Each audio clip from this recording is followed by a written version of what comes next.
So this is the session where I'll talk about the startup teams. Right? So what kind of teams that get help you to build good startups, successful businesses.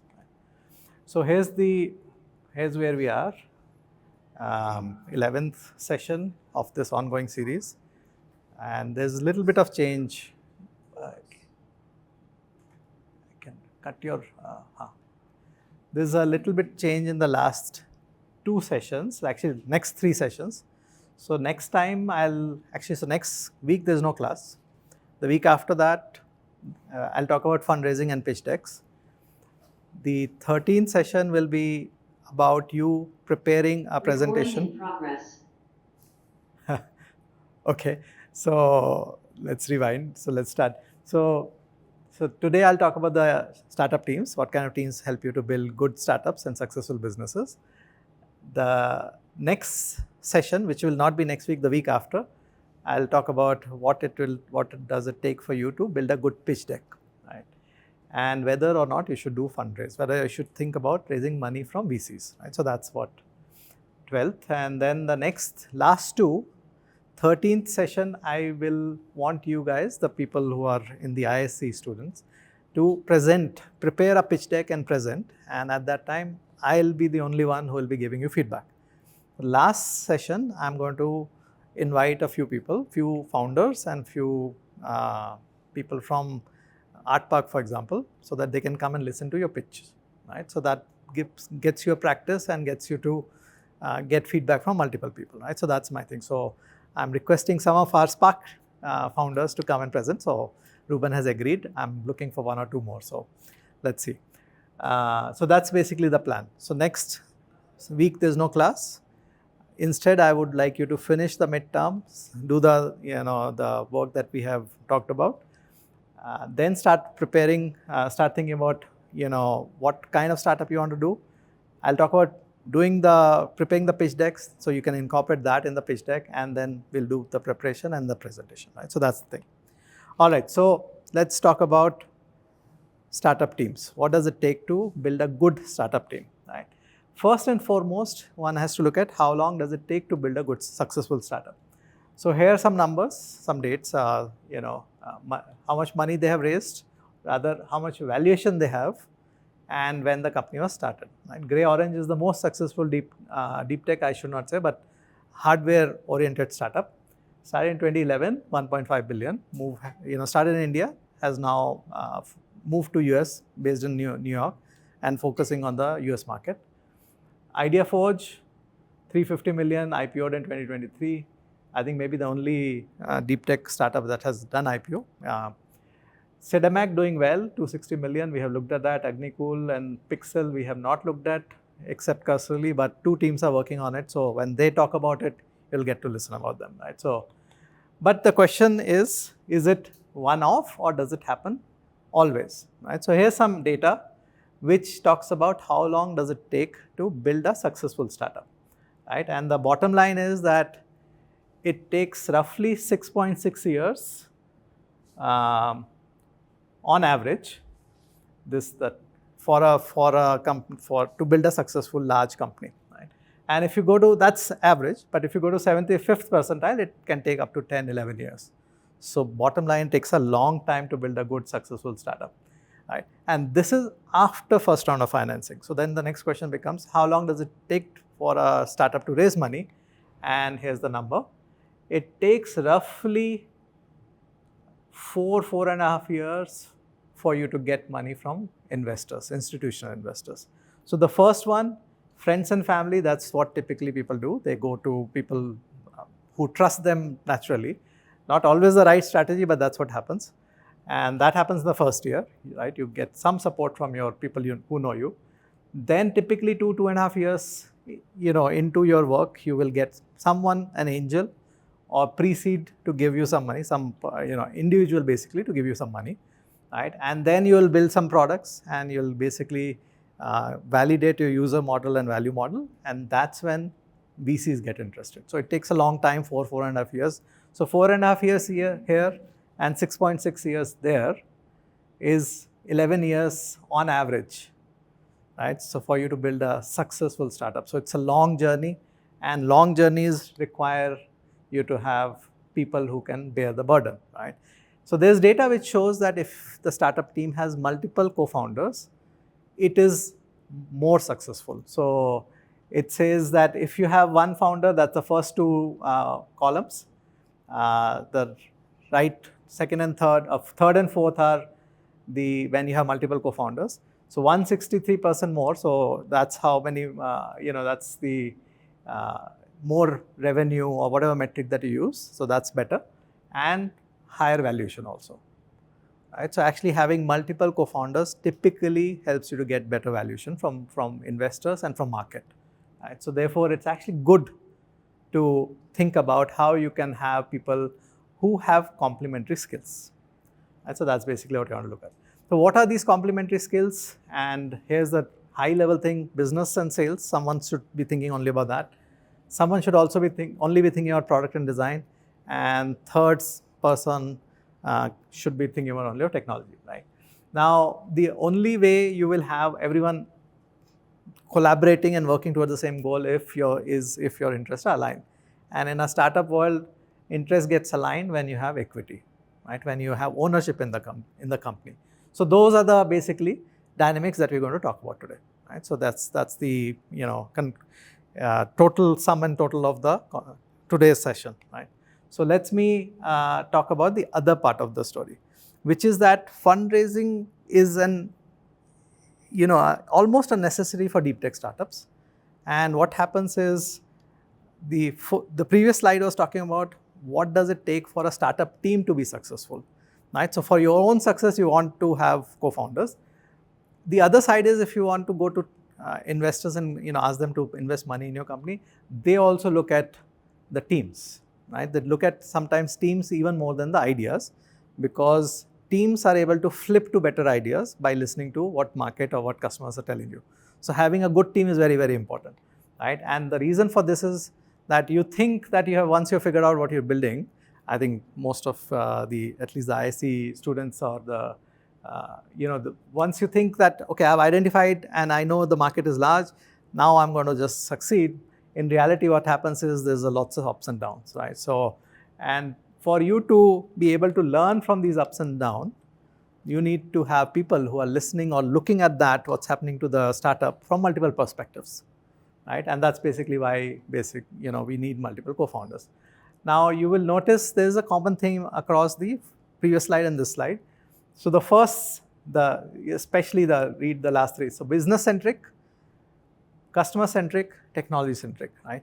So the question is, why are these three things coming again and again? If I go back, here if you see, the similar terms here: business, sales, product design, and technology. And here they become business-centric, customer-centric, technology-centric, right? So that's basically the question is, why these three, right? And the reason for these three is, this is actually a repeat. So why these three? The reason for these three is because the foundation on which startups are built are the three sets of equations, right? These are the user model, first set of variables, so to say, that you have to work with, then the value model, right? And finally the business model. So there are three sets of, other than variables, like parameters that you basically have to operate with. And you need to actually have, owners for each of them. Right? So someone has to be only thinking about the users and, what are the pain points, how can we address this pain point. Someone needs to be only thinking about the value model, which is how can I build a better product, what technology, what integration should I do to basically deliver more value to customers. And third person who thinks only about how do we make money, where is the market, where are the competitors, how do we make money, right? Now, it's obviously possible for one person to play multiple roles, right? But if there's only a single founder in the company, then that person has to look at the same problem from three different perspectives at all the time, right? Only then, otherwise you'll get blindsided, right? So that's basically the bottom line. If you really want to build a well-balanced team, then you need to have three owners, right? You need to have a user model owner who focuses on understanding who the users are, what are the needs, what are the wants, what are the gaps, right? And comes up with a good product. Also thinks about how to make sure that users are able to use the product easily, right? So that's one. Then you need to have a value model owner who then thinks about, or not then, it can happen in parallel, who thinks about how can you use technology to make the best product possible, right? And keep improving the product as technology evolves. That's the second. And third is basically a business person, right? Who thinks about what is the market, what are the structure, where are the profit pools, where are the revenues, what should we do, who should we partner with, so on and so forth. Right? So that's basically three sets of people, or three people that you want in your startup, or one person wearing three different hats, right?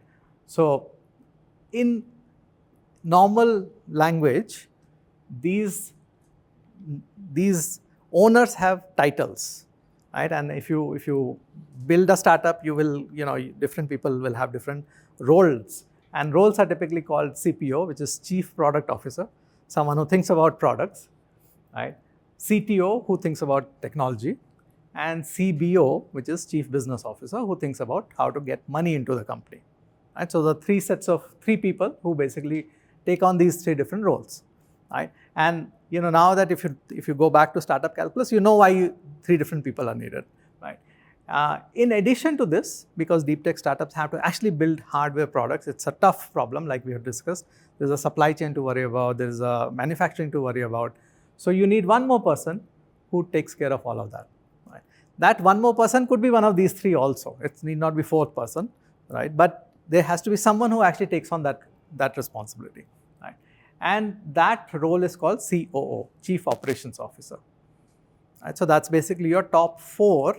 Sooner or later, either as co-founder or early employees, you'll have to get these four people, right? So that's basically bottom line, and that's why it becomes a little bit useful for you to go back and create this team, and which is why investors also give you more money quicker and more, if you have a well-formed team, right?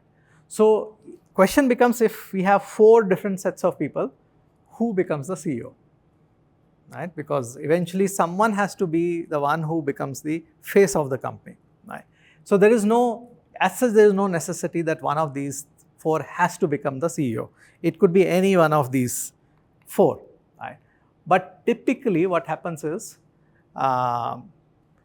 that person has to start thinking only in terms of business, right? So it is not important that person should have MBA or should have done in finance or should have done consulting. None of that is actually needed.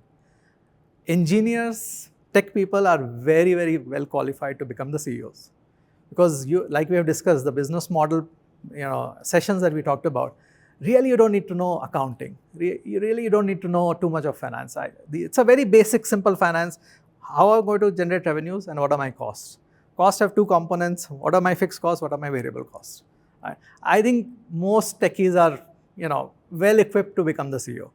Right? So this notion that you must hire a CEO from outside who's a business guy is unnecessary. I don't subscribe to that.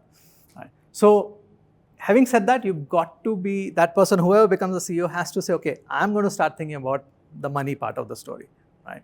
And which is why typically either the product person or business person or operations person, if you have that, can become the CEO. Typically tech people, the techies, the real hardcore techies, they want to think of new things to build. They want to, sit, quietly, separately, and build the best possible product. And lots of people I know, they think talking to external world and keeping these stakeholders happy is waste of time. It's not the best use of their skills. And that's perfectly fine. That's how it should be. For people who are good in coding, they should do coding, right? So that's why experience has been that tech CTO typically wants to become the CEO. So therefore, one of the others should step up and say, okay, I'll be the CEO. Right? So it's just a role. It's not a big, CEO doesn't mean much. It eventually you have to play one of these four roles. Right? So CTO, if you rule out CTO, then either CPO, CBO, or COO should become the CEO. Right? So that's how it should be. Right? So then let's look at some examples. Here's an example of Agnikul, which is actually Professor Satya Chakravarti is with IIT Madras. Right? He's been one of those prolific serial entrepreneur, in the sense that his lab or his team has come up with many startups. Right now he's working on E-Plane, which actually is spending a lot of time. He's gone on I think he's taken a leave of absence, a sabbatical from IIT Madras to basically work on E-Plane. But Agnikul, he was an advisor. He did not join Agnikul full time. Two people in his lab, Sainath, Srinath and Moin became the two co-founders, and Srinath became the CEO, and Agnikul being 3D printed rockets, lots of operations work, like lots of work with ISRO, interfacing with lots of other partners. So that's the work that Moin took over. Right? So that's basically one model that you have two entrepreneurs supported by a third person who is an advisor. Right? Typically, the person who's not full-time should not be a co-founder. Right? So you might call him or her a co-founder, but from an investor point of view, that gets discounted. So it's better to term them as advisors. Here's an example, another example, and this is a company which was started by Professor Shashi, who was a professor at IIT Bombay, mechanical department. And when he decided he wanted to do SEDEMAC, he basically had been working on the ignition technology and the controls in his lab, and these were the 3 students working in his lab, and they became the CPO, CTO and CEO. Right? So that's basically and Professor Shashi went on leave of absence, and then I think last year he left IIT Bombay to focus full time on SEDEMAC. Right? So those 2 models. The reason I have taken these 2 companies is because we are talking in the context of ISC, and so if you have professors who you work with, then either you should ask them to become an advisor to you, or if they're very interested to join hands with you, then at some point they should figure out a path for them to, devote full time on the startup. Right? So those are the 2 possibilities. There's no third possibility. Part-time co-founder, teaching, doing research, and being a co-founder of a startup, not going to work. Right? Well, it's useful at the early stages because you want to use the labs, but in the long run, it does not play out. Right? Okay, so I said that the co-founders are very useful because they bring in different perspectives, right? And that's basically what here we talk about. What are these different perspectives? Right? So different perspectives are basically, first of all, needed because when something is not going as per your plan, then you need to go back to the whiteboard and redraw the picture that look at the big picture again and come up with slightly different strategy. And that's where the different viewpoints are very important. So what a tech person normally does, this is the second set of bullet points, is typically does an inside-out thinking. You know what the technology can do, and therefore you think about, okay, if this is what the customers are asking for, can I do this or not? Right? That's the perspective that a tech person or CTO brings to table. Right? So that's what they do. Product person typically has user centricity. Typically thinks about what are the pain points that the users have. Typically thinks about what are the gaps that there exist in the market. Right? And therefore they start from user requirements and they start from the value gaps. Right? The business person also has outside in thinking, but has a different lens. And the lens that they have is saying it's fine that these users have pain points and value gaps, but are they going to be paying or not? Right? So the person brings in a perspective about where is the money, and let's go figure out where are the possibilities of making revenues, and brings that, and therefore you have a good conversation with 3 different perspectives. Right? So there is no one right or wrong. It's possible that the business person is too money oriented, and the product person or tech person has to then debate with that person, say, no, this is not, we should think long term. Even if we can't make money in next 2 years, we will make money eventually. And those kind of conversations is what is needed for a successful startup. Right? So that's what. So then the next question becomes, but really, when do you need these people, right? So because this is the TRL 1 to 9 journey that you have, right? TRL 1 is when you have when you're doing research in your lab. TRL 3 is when you have a prototype working. TRL 5 is when you have a pre-commercial prototype, which is working in the simulated environment. TRL 7 when you have actual commercial system which can run in the real world. and TRL 9 onwards is when you can scale, right? So what you need is, in the first up to TRL 5, you need basically a tech person, because you're still validating, do you have tech to create some value. Once you have that, you validated that, that's when the CPO becomes necessary.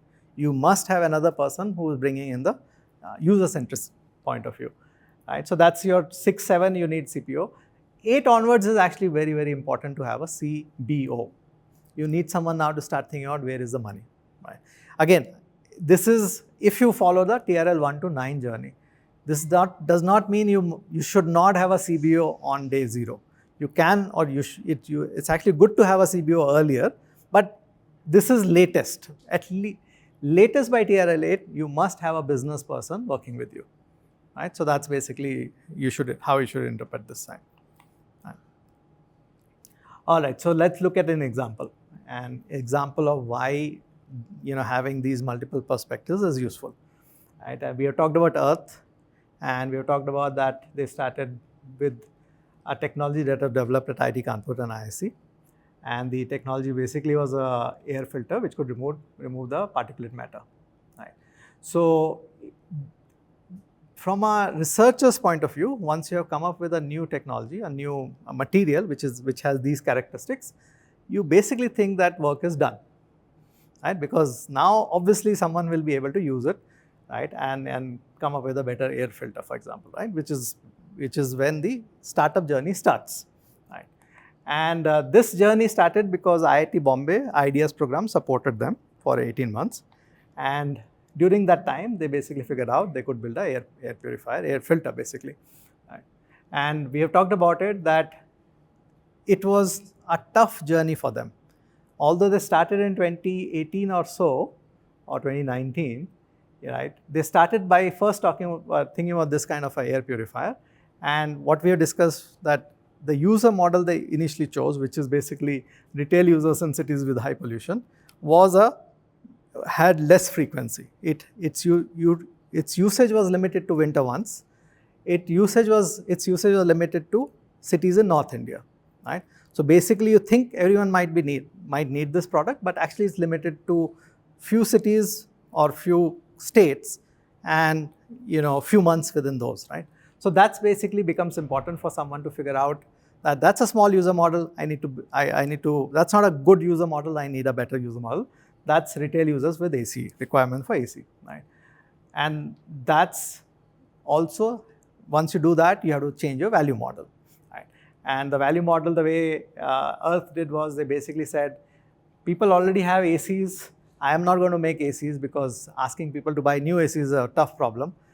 What we'll do is we'll build this thin layer on top of it, which you can put on top of ACs, and that will help increase the quality of air, right? So you're building an add-on product, not a replacement product, right? Someone has to think about it, and someone has to experiment with that.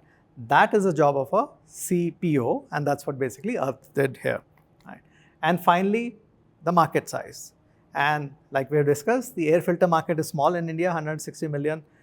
AC market is much larger, 4.4 billion. Obviously not all 4.4 billion is accessible to Earth, because they're only building a layer on top of it.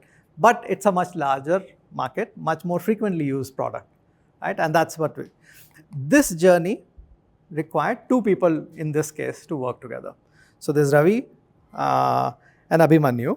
Ravi is, I think, MTech from IIT Bombay, and he's the CEO, and Abhimanyu is the CTO or CPO, right? So that's basically. And we talked about that the revenues, it was tough journey for them. Till they flipped over to the AC business, they were not making too much revenue. They got to 63 lakhs in FY23, which increased to 2.1 CR in 24. And this year, they had hit 2.2, by mid-year, right? And then earlier, I think in Jan, they got this, what is it called, Shark Tank, right? Money from Shark Tank, right? Now, think about it, roll back the 4-5 years, 2018, 19, right? At that time, the professor in the lab would have said, we have a product, right? Now, at that time, if that professor said, I'm part-time co-founder, you guys go work on it, because anyway, it's a simple thing to productize it, it would have got, these two co-founders would have got shortchanged because they have spent 6 years, iterating through the, market feedback, improving the product, changing the strategy, and then finally succeeding, right? So this is why having multiple people, having equity in the company is very, very important, right? So that's basically the value of it. Having one person to do that, I'll repeat again, is possible, but it's tough. So the question you have to ask yourself, do I want to take all the load on my shoulders, or do I want someone else to share that load? And so that's basically the question you have to ask yourself. Okay, so that was the first part. If there are any questions, then not, I'll go to the second. All right, none. Okay, so then the next question is, okay, how do we make sure that the interests are aligned, right? And obvious answer is that you must have equity, right? So only if there's the financial rewards are, meaningful to the co-founders, they basically are invested in doing and going through this up and down journey, which is at times quite painful, right? So how do you make sure the interests are aligned? Right? So here are 2 rules. Number 1, if you have co-founders who are working full time, they should have more or less equal equity, right? So that's why equitable, not equal, right? Of course, depending on the experience of the 2 co-founders, depending on, who has done how much thinking or work, there could be some differences, but it should be equitable, right? It should not be 90-10.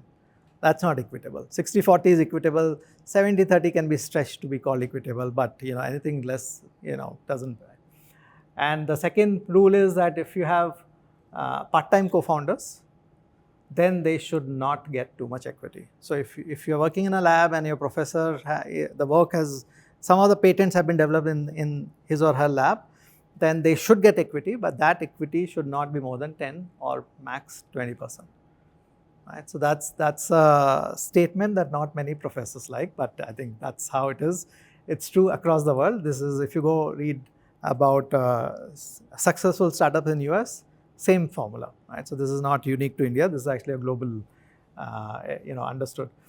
Why this 10-20%, right? And the answer for that is, and I think I've presented it as a question, saying I have spent 3 years working on this technology. How can I share equity with a new co-founder, right? That could be a question, that could be a reaction that you might have, saying, and the answer to that is that you should always apply 80-20 rule, which is that no matter where you are in the startup, 80% more value will be created going forward. Right? So you think you have spent 4, 5, 7 years thinking, perfecting a technology, but commercializing that is a new journey, right? And therefore 80% of journey is ahead of you. Therefore, whatever you've done, keep 20% of that and take the rest 80 and split it equitably with the co-founders, right? So that's basically the first bullet point. Second bullet point is, this is for not for the students who are in IISc, but it is for the, let's say people who have been working for a few years, and you've been slogging on one idea, and your friend from college or wherever has been working, let's say, with a consulting company, making tons of money, right? And now you realize that you want, let's say, a business co-founder, and let's say consulting is a bad example. Let's say the person has been working in a product development company, is working on the business side of the thing, and has developed a good understanding about that market that you're in, right? So you will ask, saying, I have burnt all the savings and the other person has earned so much money, then how can I share equitably with that person? And the answer to that is that even if that person has earned money, more important is that person has also acquired the experience needed for you to succeed, right? Therefore, you have to again look at it going forward, not what you have done, not what you have invested, how much value is going to get created going forward, right? And again, you have to, be objective and say, okay, let's do a reasonable equity split, right? And the last one is, why not just hire a founding team, right? I'm the founder, sole founder, right? I know what to do. I'll not get them as co-founders. I'll not share equity. I'll give them, I'll hire them and I'll start paying them salary, right? And I think that's perfectly fine if you are able to actually pay them salaries, right? And that's an example that I've given Tejas. Tejas got $5 million before Professor Shiva left ISC. Right? So the Guru Raj Deshpande came to them and say, you are a world-known expert in optical networking. We know you can build products. Please come and start this company, basically. And that's how Tejas got started. And then they got Sanjay Nayak, who became the CEO and the business CBO, basically, of the company. Right? And Shiva became the CTO. So because they had money in the bank before they actually left their jobs, they could hire a team. And therefore, they did not have to share equity as much with other people. Right? So if you are able to raise money, please do that. If not, I think you have equity as a good instrument for you to share the rewards for doing the hard work. Right? Okay, so then next question is, okay, I am the CEO of the company, and I know that I need to hire co-founder, or get co-founders, but the co-founders that I'm getting are not asking for too much money. Should I give them or not? Right? And actually the answer is you should, especially if you realize that the long-term value of equity. So even if your co-founders are not savvy enough to ask for equity, I think it's important for you to be generous and give the equity. And the reason for this is that if and when things are not going well, and for most startups that happens more than once, you don't want them to run away, because that's the time you really want them, and that's when they pack the bags and leave. Then I think you are not in a good shape. So that's where you want to actually proactively say, equity is important. I'll give you this much equity. Please come and join me. Right? And then the question, okay, if so, then how do I mitigate the risk? Because I can get a co-founder, but let's say the person doesn't do anything, right? And I've shared 50% of the company with him or her. Now we are dead. So for that, there are two mechanisms. One is vesting. Typically, what you want to do is give them a 4-year vesting schedule, saying every year you will get 25% equity. And the second is cliff. First year you will get nothing. End of the first year, if things are going well, then you get 25%. After that, let's say every month you get 75% divided by 36 months. Right? So that's basically, you can figure out a way. Right? So vesting schedule and cliff are the two mechanisms that you can use to make sure the co-founders that you find are fully aligned with the long-term vision of the company. Okay, so then next question. So what do we do about the early employees? We got the co-founding team, 2-3 people, whatever. Now what do we do about the early employees? How much equity to give them? Right? So here's this Paul Graham, who was basically the co-founder of Y Combinator. Right? This is back in 2007, long ago. He basically came up with this formula. I will not go through that. I'll let you go through it, because I'll share these slides with them. But basically it talks about, think about how much additional value that one person that you're going to hire is going to bring to the company. Right? So if the person is going to increase the value of the company by 20%, then the compensation that you give to the person should be corresponding to that 20% increase. Right? That 20% increase does not become 20% equity, which is what this formula does. Right? So you take 20% increase, then you basically subtract away, profit that you want to make for the company, and you subtract away the salary that you're going to pay to that person, and eventually come to a number which is, in this case 6%. But you can basically apply this kind of thinking. You might not apply this kind of math, but this kind of thinking you can apply to say, how do I come up with the right number to give to an employee that I'm going to hire? Right? So that's basically how you should think about it. The whole idea of all of this whole series of these sessions and this course is to basically anchor it back on something quantitative, because I think it's okay to have gut feel, but if you have some basis for some of these things, it becomes more easier for you to come up with the right answers. Right? But let's look at what happens in reality. Right? And this is what happens in reality. This is a number from a company called Carta. Carta.com is a very interesting company. All they do is they help startups manage the cap tables. Right? So cap table as in, you have how much equity who has, someone has to keep track of it. You would think an Excel file be enough for that, But here's a company which is actually reasonably successful company, which has been doing it only for that, right? Because as companies grow larger, and you have employees with ESOP pools, stock options, you have advisors, you have multiple sets of investors, you have founding team members, right? And all of them have equity which they cannot sell. Till the company goes IPO, there is no real money. So what the larger companies do, they allow you to sell the equity in secondary market, so to say. Right? So although it is not traded in public markets, companies like Tata create markets for this equity to be sold, especially when there's a new round of funding that happens. Right? So this happens frequently in India also. Let's say, I think Flipkart was one of the first one which did this in a big way. So let's say Flipkart is raising 300 million round. What they would say is that I'll keep out of the 300 million, I'll give 30 million aside, and for that money, people can sell their shares. So we'll pay this money to them, people who want to sell their shares. So company is buying back shares from their own employees or even co-founders, right? Because co-founders also need to exit, get some liquidity, because after spending 10 years and not seeing any money, it becomes a bit tiring, right? So that's why companies like Tata exist. So the data is from 9,000 equity grants in 2024, right? And what they found is the first hire makes anywhere between 0.5%, this is 25th percentile, to 4%. Of course, the number can be much bigger than 4%, but that's a 75th percentile, right? And the median being 1.5%. That's what a first hire into the company, non-co-founder. If you give 20%, obviously that is not, to a co-founder, that's not included here. This is actually higher, right? So that's a 1.5%. On the upper side, 4%. It could be obviously 10% also.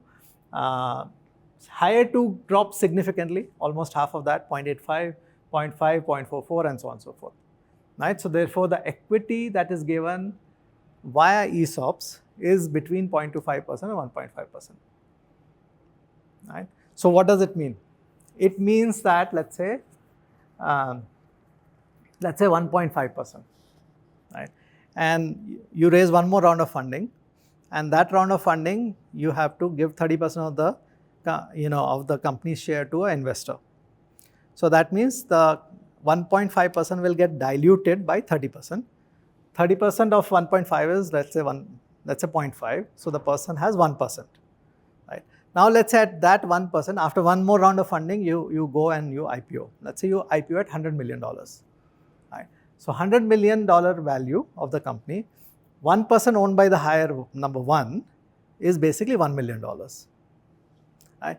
So in 10 years, if the person, let's say, joined right in the beginning and stayed around, got all the equity vested 4 years, stayed minimum 4 years, got all the 1%, right, will make $1 million in 10 years.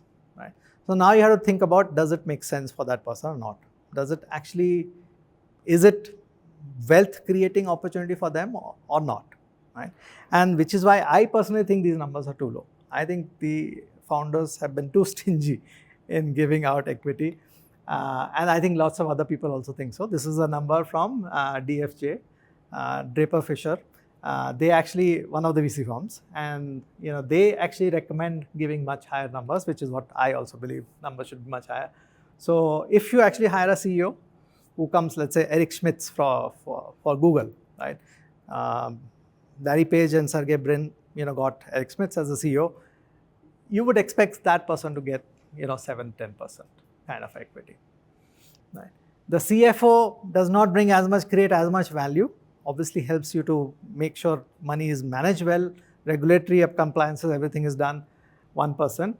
VPs create more value. So let's say you hire 2 VPs, you'll give around 4% to each of the 2 VPs. So that's 4 into 2, 8%. And then if you have a director, one level minus 2 basically, you are a CEO, you get 1 level below, which is VP, then 2 level below is director. You will give roughly 0.5% to them, 6 such people, so that's 3%, right? So that's roughly how you want to look at it. So the numbers should be meaningful so that at 7%, the CEO at 100 million will make, let's say the person get diluted to 5%, making $5 million. Right? So that's a number, maybe that makes sense to that person. So that's the math you have to do in your mind to saying, is it going to be meaningful for the person to make that kind of money? Right? Because your share, assuming you are the two co-founders and the investor takes 30% of the company, so there's 70% split between the two, that's 35%. 35% of 100 million is 35 million. So 35 million versus 1 million. You have to basically look at that. So it has to make sense for everyone. Right? So, okay, so that's that. Let's look at the ESOPs, which is the, first, this is actually equity for early employees is given through what's called ESOP, which is Employee Stock Option Plan. Right? And that's basically as a startup founder, you must think about what's the ESOP pool. Right? So the numbers here that you're seeing are again from Carta. This is from 28,000 ESOP pools that they have analyzed, right? Because all of them are managed on their platform, so they know all of this data. So what it says is that if you are a company which is valued between 1 to 10 million, then you should keep aside, or not should, this is what the real data is, they keep aside around 13% of equity for ESOP. Right? If you are a company between 10 to 25 million dollars, then 13.7. Right? So this is the amount of equity you keep aside for your key employees, so that you can hire them and retain them and reward them. Right? So the numbers tell you that the numbers should be between 13% and 20%. And so that's how much money you should keep aside. So going back, so if you have 100% of the company at the beginning, right, with two co-founders, so that's 50-50. Right? You get one investor, and that investor, let's say, takes 30% of the company. So they take 30, then there's 70 left. Now that 70, out of that, you have to carve out 15%, let's say, for ESOP. Right? So that becomes 55%. That two co-founders have, that's split equally, let's say, so that becomes 27.5. So that's how the math should work, right?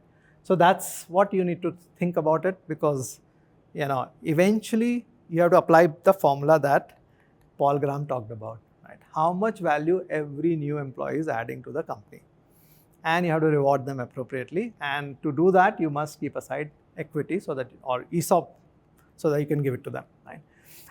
So the question I have put there is, let's say you have an investor, you have company, you're generating some money, you have validated a user model and value model, and you want first round of funding, and the investor says 20% keep aside 20% of your company as ESOP pool. Right? If they do that, typically you want to actually push back on that. You don't want to keep more than 15%, 10-15% at Series A or seed level. Right? Normally, VCs ask you to keep aside bigger ESOP pool, so that what's happening here is 12%, 13% here to 20% here. Right? So 7% more. That came from where? That came from everyone in the company diluting themselves. Right? So what VCs try to do, not most VCs don't do, but some do. They try to get you to keep aside larger chunk of shares aside, so that they don't have to dilute later. But in reality, what should happen is you keep aside 10-15%, which is actually reasonable, because that's what everyone is doing, so you're not going to be out of line. Right? Keep 13% aside, and if you need to create a larger ESOP pool, let everyone in the company dilute. Right? So that's basically how you should think about it. Right? So don't accept excessive ESOP pool creation demands, but 13% or more you should keep aside, because that's what the whole world does. And this is how much is needed for the math to work for your employees also. All right. Then the last question is about advisors. How much money to give to advisors? How much equity to give to advisors? Right? And here are some numbers. So if you have an advisor who's spending less than 2 days per month with you, then you want to give them roughly 1% equity. And if they're spending more than 24 days per year, then you basically give them more. Right? Of course, there will be intermediate steps also. If they're spending 48 days, which is 4 days 1 day in a week, basically, then it might be a different number. And you have to look at what are they bringing to the table, and I'll talk about that. Then there's the other question saying, there are different kind of advisors. There could be advisors who have seen lots of startups, or they become board members, so to say. There are people who have the expertise in the domain that you are operating in. So those are your tech advisors. And there are people who have basically general knowledge about the kind of company that you want to build or the domain that you're operating, right? So there are three different things.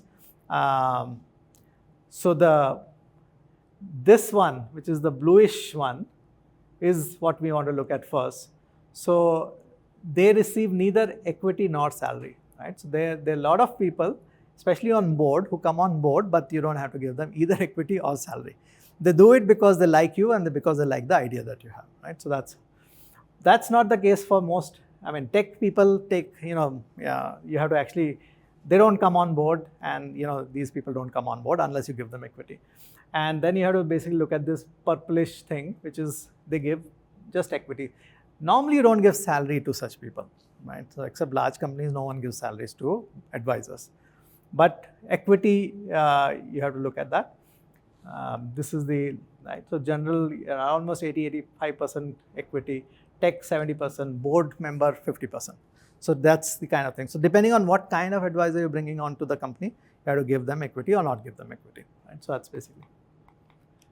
Okay, so early stage startups have 1 to 3 advisors, and here are numbers which are basically how much equity to give to advisors, right? So these numbers, just keep them. Most people will not need it right now, but you can always refer this back when you are ready for these kind of things.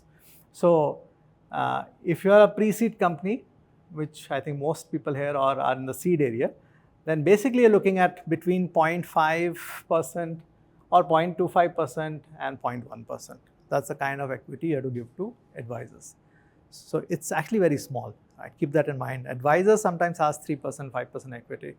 So that's not a normal thing, right? So unless they're doing something special, bringing revenue to the company, making sure they are helping you raise capital, typically it is sub 1%. Right? So the amount of equity you give to advisors should be actually carefully looked at. And of course, the numbers keep dropping very, very rapidly as you become larger. Right. Having said that, the deep tech and biotech spaces, because they have very domain-specific knowledge and relationships, you might have to give slightly more equity than these numbers. These are normal numbers across all the startups. Most of them are basically consumer tech and business startups, right? So software-only startups. So deep tech startups, biotech startups might have to give slightly more equity to advisors, right? And you want to do the same thing. You want to give them a vesting schedule, so no advisor gets all the money upfront. In this case, there's a 3-month cliff, so you want to evaluate, make sure that both parties are happy, and that the advisor is going to add value. That's a 3-month, and then after that, you give them a monthly vesting. And the monthly vesting can be either 2 years, which is done by a lot of companies, 45% companies, or it could be 4 years, like you do for your employees, which is done by the 35% companies. So, because advisor should bring in value quicker, right? Which is why the reason for 3-month cliff and 2-year vesting schedule. All right. And here's the number of how much equity normally advisors get. As you can see, it's actually in that 0.25% number. Right? So multiple sources actually corroborate that the numbers of the equity share given to advisors quite small, sub 1%, sub 0.5%.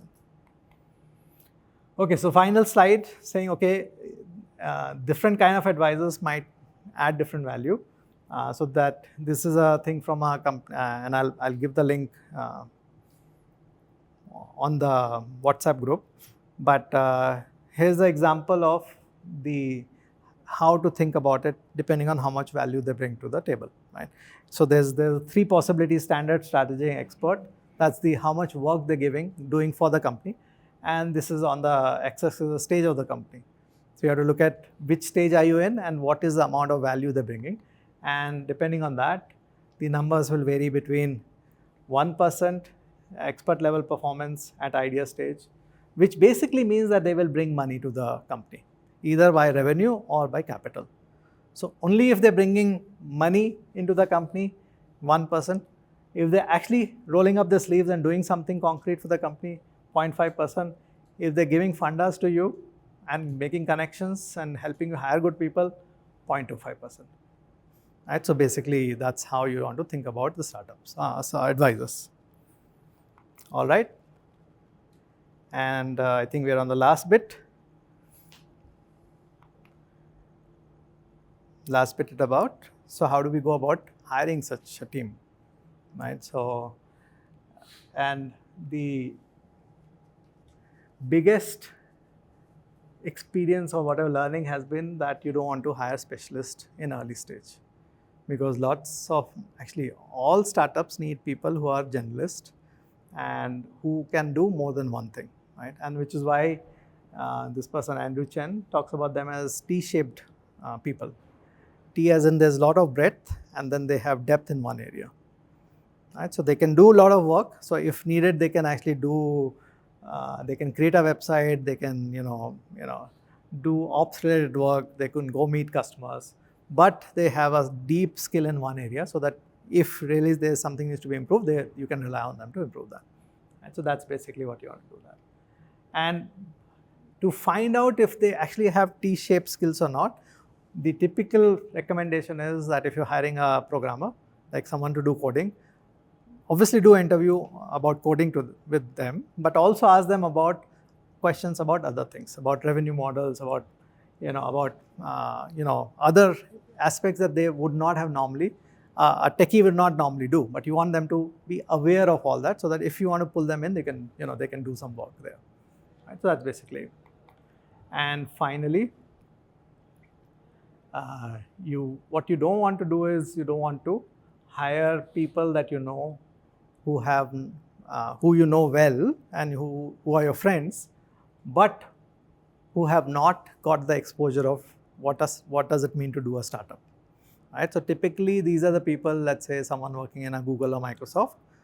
You don't want to hire them by default as a co-founder or as an employee, because what happens in large companies is there are a lot of systems and processes in place. Right? So you don't, for example, if you're working in Google, you already have a cluster of servers running, you already have MapReduce working. So when you're doing some parallel process, when you're doing some compute work, you don't actually have to think about it. You just fire it in the background, it gets done, you get your results back, right? In startup, you actually need someone to set up that server, a distributed cluster.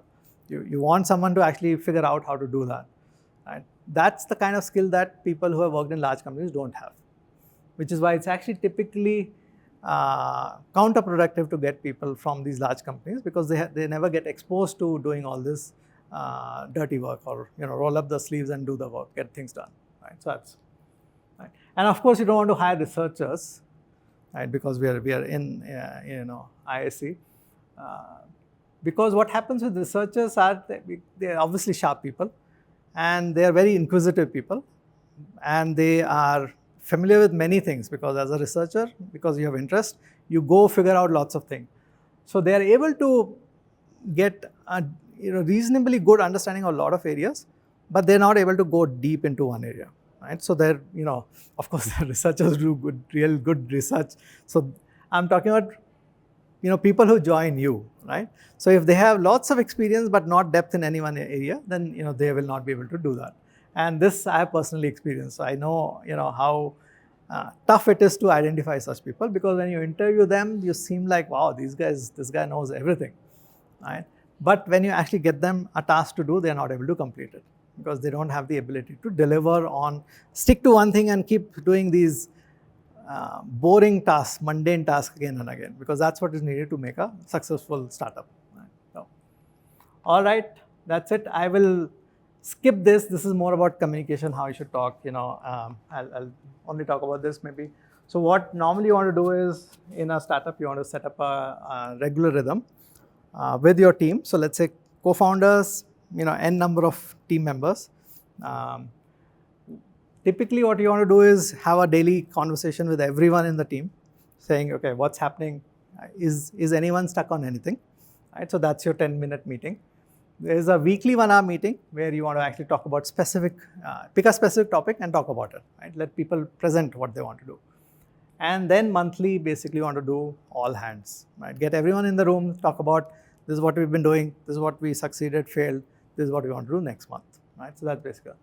And the regular meetings, especially the daily and weekly, you don't want to get into people reporting or explaining why they did what they did, right? That should be done separately. This is more to just make sure no one's stuck, right? And therefore the meeting should be simple, quick, you should get done.